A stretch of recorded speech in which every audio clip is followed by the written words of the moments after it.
నారా చంద్రబాబు నాయుడు మరియు లోకేష్ వీళ్ల కూటమి ప్రభుత్వం నుంచి రాష్ట్రంలో ఉన్న వికలాంగుల పింఛన్ల మీద అక్రమంగా సర్వేలు చేస్తూ అర్హులైన వారిని తొలగించాలని చూస్తే ఎంతటి పోరాటాలు చేయటానికైనా మేము సిద్ధమని తెలియజేసిన చెల్లా రామయ్య బాపట్ల వైఎస్ఆర్ కాంగ్రెస్ పార్టీ కార్యాలయంలో ఏర్పాటు చేసిన విలేకరుల సమావేశంలో బాపట్ల జిల్లా వైఎస్ఆర్ కాంగ్రెస్ పార్టీ దివ్యాంగుల విభాగం అధ్యక్షులు చెల్లా రామయ్య మాట్లాడుతూ నేడు చంద్రబాబు నాయుడు లోకేష్ వికలాంగుల పింఛన్లు ఇచ్చామని గొప్పగా చెప్పుకుంటున్న వీళ్లు రాష్ట్ర స్థాయిలో వికలాంగులందరికీ మళ్లీ సాధారణ సర్వే చేస్తున్నారని దీనివల్ల అంధులు మరియు వికలాంగులు ఎన్నో ఇబ్బందులకు గురవుతున్నారని తెలిపారు.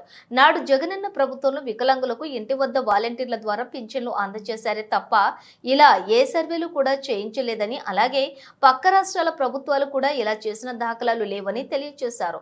ఇప్పుడు కూటమి సీఎం చంద్రబాబు నాయుడు రాష్ట్రంలోని వికలాంగులు తీసుకుంటున్న పింఛన్ల సంఖ్యను తగ్గించడం కోసం సదరం రీసర్వే ఉద్దేశం ఏంటంటే వికలాంగుల పర్సెంటేజీ తగ్గించి సర్టిఫికెట్ల మార్పులు చేసి నాడు 2014లో పర్సెంటేజ్ ద్వారా పింఛన్లు ఎలా ఇచ్చారో అలా నేడు వికలాంగులకు పర్సెంటేజ్ ద్వారా పింఛన్లు ఇవ్వాలనే కుట్ర జరుగుతోందని అన్నారు. ఈ కూటమిలో ఉన్న పార్టీ నాయకులు గ్రామాల్లోని వికలాంగులకు పింఛన్ల విషయంలో భయాందోళనలకు గురి చేస్తున్నారని చెల్లా రామయ్య మండిపడ్డారు.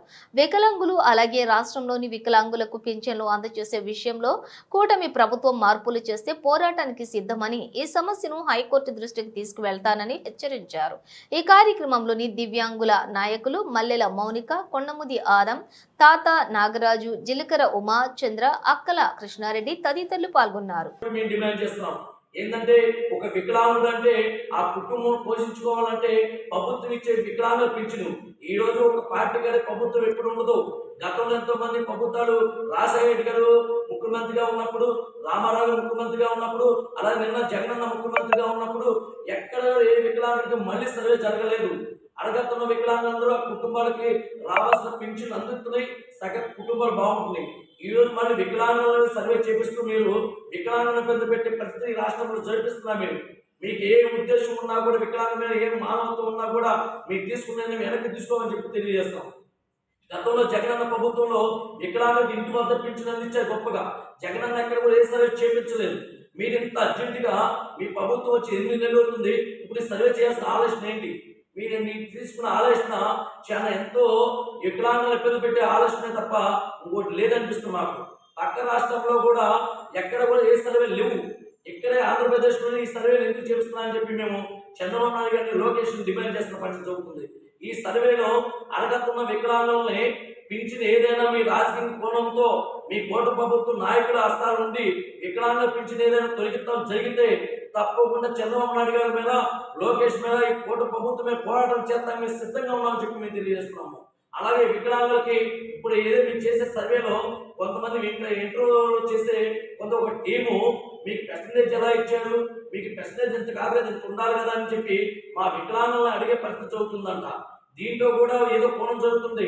మీరు గతంలో వికలాంగుల పింఛన్ని పర్సంటేజ్ ప్రకారంగా చంద్రబాబు టైంలో పర్సంటేజ్ ప్రకారంగా పింఛన్ ఎలా ఇచ్చారో అలాగే మళ్ళీ మీరు 6,000 రూపాయలు ఇచ్చిన పింఛన్ని దాన్ని తగ్గించడం కోసమే వికలాంగ శాతాన్ని మళ్ళీ తీసుకుంటాం కోసం తీసుకున్న నిర్ణయం రాకుండా తప్ప ఎక్కడ కూడా మీ వికలాంగుల మీద ఏ మంచి ఉద్దేశం లేదని చెప్పి మేము డిమాండ్ చేస్తాం. ఈ విషయంలో వికలాంగులకి ఏ అన్యాయం జరిగినా కూడా మేము ఒప్పుకోమని చెప్తున్నాం. ఎందుకంటే ఈరోజు వికలాంగులు, మనసులో ఉన్న వికలాంగులు, కంటి చూపు లేని, కళ్ళు కనిపిన వాళ్ళు, చెవిటి వాళ్ళు, మోగు వాళ్ళు, ఇలాంటి వాళ్ళు ఎంతో మంది ఈ క్యాంపుకి మీరు పెట్టిన ఇంటర్వ్యూలకి తిరగలేక ఇబ్బంది పరిస్థితి సోషల్ మీడియాలో ఈరోజు చూస్తుంటే మాకెంత బాధేస్తుంటే చంద్రబాబు నాయుడు గారికి, లోకేష్ కొంచెమే మనసు లేదా అని చెప్పి మేము డిమాండ్ చేస్తున్నాం. ఈ విషయాన్ని మీరు వెనక్కి తీసుకోవాలని చెప్పి మేము డిమాండ్ చేస్తున్నాం.